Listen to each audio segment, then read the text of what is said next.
Sekarang kita masuk ke segmen terakhir di materi kerangka 3. Nah, di segmen terakhir ini kita akan membahas tentang api dan kebakaran. Jadi kalau kita berbicara masalah api, kita pertama mulai dari definisinya dulu gitu, bahwa api ini adalah suatu reaksi kimia atau oksidasi cepat yang terbentuk dari 3 unsur, yaitu panas, oksigen, dan bahan mudah terbakar yang menghasilkan panas dan cahaya gitu. Jadi ini adalah definisi api, dan kalau dilihat dari sini bahwa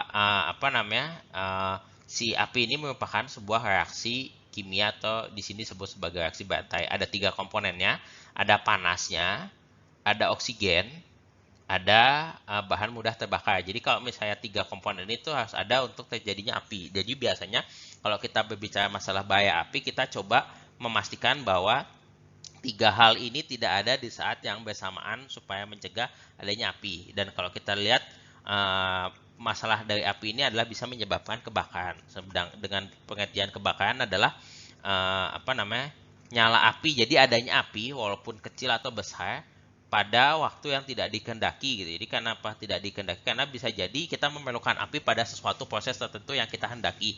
Tapi pada waktu yang tidak dikehendaki, dia bisa memiliki potensi membesar dan akhirnya susah dikendalikan. Jadi api ini kadang-kadang memang diperlukan apabila kita bisa mengendalikannya, tapi pada kondisi yang tidak dikehendaki atau tidak bisa dikendalikan, dia bisa berpotensi untuk menyebabkan adanya kebakaran.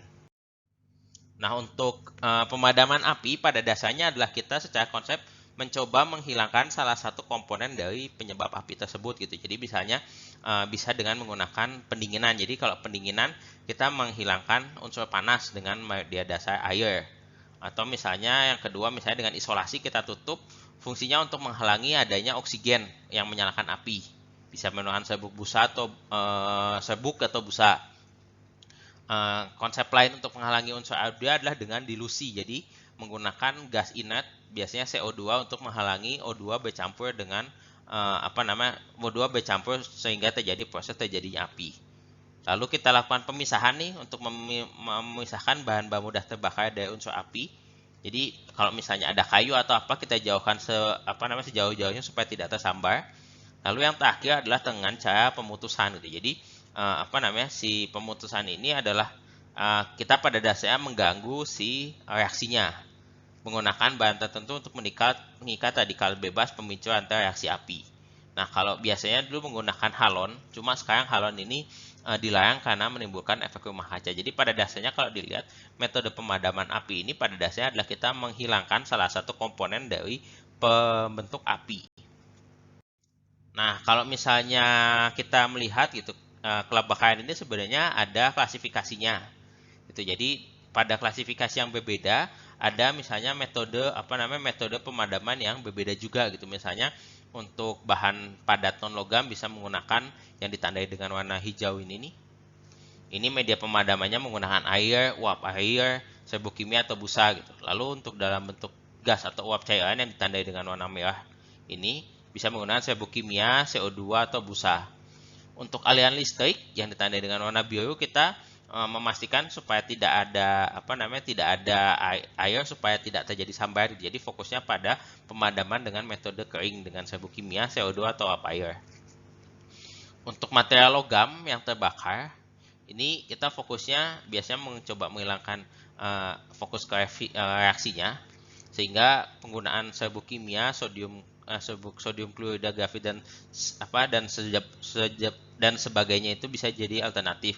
Untuk bahan radioaktif belum diketahui secara spesifik gitu. Jadi biasanya kalau ada bahan radioaktif kita fokus ke menghindarkan supaya apinya tidak menyebar. Tapi kalau secara radioaktifnya sendiri belum diketahui secara spesifik. Untuk bahan masakan ini simbolnya dengan cairan kimia, serbuk kimia atau CO2, dan ini adalah rekomendasi yang dikeluarkan oleh National Fire Protection Association atau NFPA dari Amerika. Nah, yang perlu diketahui juga gitu dalam terkait dengan masalah keselamatan api ini, ada sebuah alat yang biasa kita gunakan untuk memadamkan api yang tidak terlalu besar gitu. Jadi kalau misalnya masih kecil, masih bisa kita coba kendalikan, kita bisa menggunakan suatu alat yang disebut dengan APAR atau alat pemadam api ringan. Nah, kalau dilihat di sini sebenarnya APAR ini ada beberapa komponen. Yang pertama adalah ada selangnya ini nih. ada selang yang digunakan untuk mengarahkan isi dari tabung ini. Lalu ada pin yang dipakai untuk memastikan bahwa katupnya bisa dibuka, dan ada sebuah katup yang kita bisa tekan supaya isi dari gasnya ini bisa keluar. Nah, kalau dilihat sendiri juga sebenarnya apa ini isinya ada macam-macam gitu. Ada yang isinya sabuk, ada juga yang berisi CO2 atau karbon dioksida, ada juga yang isinya air atau water gitu. Jadi memang apa itu tidak semuanya isinya sama gitu. Jadi kita harus memastikan isinya apa, dan perlu diperhatikan ini isinya ini nanti cocok tidak untuk dipakai memadamkan tertentu gitu. Karena misalnya air ini tidak bisa dipakai untuk memadamkan sumber api yang berasal dari listrik misalnya seperti itu. Selain apa, ada juga yang disebut dengan hidan gitu. Jadi kalau apa ini biasanya kita menggunakan untuk mengendalikan api yang kecil. Nah, kalau pada kasus yang lebih besar, kita menyediakan sistem yang disebut dengan hidan. Jadi hidan ini adalah pada dasarnya sumber pasokan air yang digunakan untuk memadamkan api, membantu memadamkan api pada konteks pada api yang besar gitu, kebakaran yang sifatnya agak lebih besar. Gitu. Jadi biasanya ada sebuah tempat penyimpanan yang di dalamnya ini isinya ada pipanya, ada juga pompa yang kita bisa nyalakan untuk mengalirkan pipa tersebut gitu. Tapi pada kondisi di outdoor biasanya juga terdapat hidan.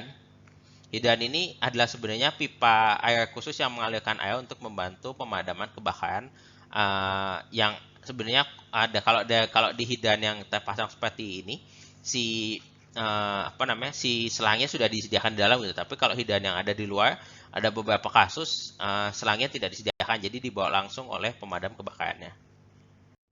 Itu tadi materi terkait dengan api dan kebakaran. Jadi ini adalah penutup materi mengenai K3. Semoga bermanfaat dan sampai jumpa di materi selanjutnya di kuliah pengembangan berkelanjutan. Terima kasih.